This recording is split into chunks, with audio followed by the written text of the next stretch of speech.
There was no way to plan for how we were going to balance family and PhDs. Particularly if I was running experiments in the field over long periods of time. There was one 3 to 4 month chunk where I was at Orpheus every week. I think I had about 6 weeks to start, and then I went every week for a few nights for, a couple months. So that obviously totally derails any sort of normal routine or life schedule that you have. A PhD is not something you can do in, from hour to hour with an infant in your lap. It's something that you absolutely need time away for. So we're actually on a 6-month-old baby's schedule as opposed to our own, and coming to grips with that I think is a really important step in the right direction.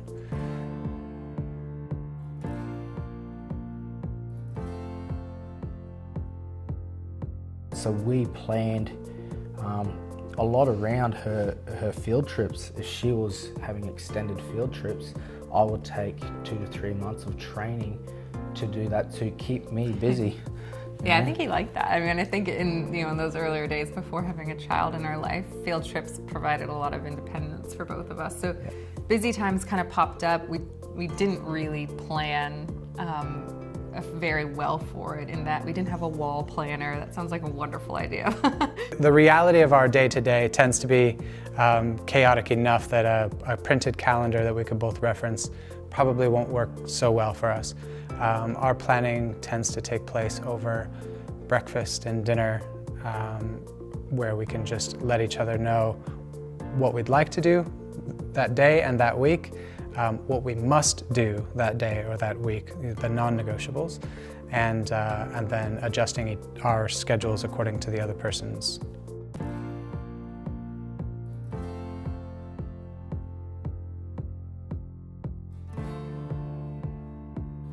We do try to lighten the load on the other person so that they can get as much writing time as possible.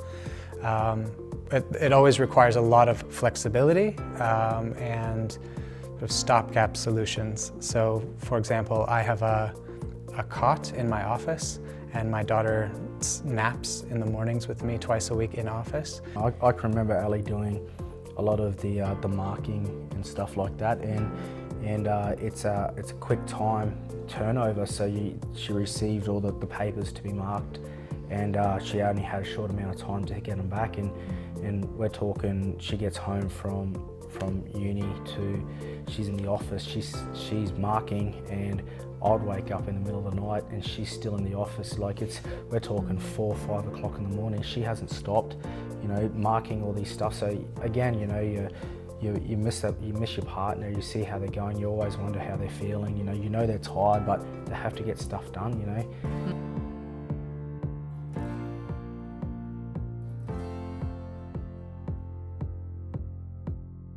I feel like there's a finish line, and instead of racing through it and celebrating, we just kind of clawed our way over the line. And I'm behind her pushing her. Yeah. Come on, let's go. In terms of whether or not it's all been worth it, we know intuitively that it is. It's also very difficult to feel that when you're tired and when you haven't made it across the finish line and you're not sure how you're going to accomplish it. I think we'll look back on this and be certain that yes, of course it was worth it. But at this stage right now, we're only able to look forward. It's very difficult to look backward. I think something that I didn't learn how to do until later in my PhD was to say no to a lot of things, and to really remind yourself that the one reason you're here is to finish your PhD.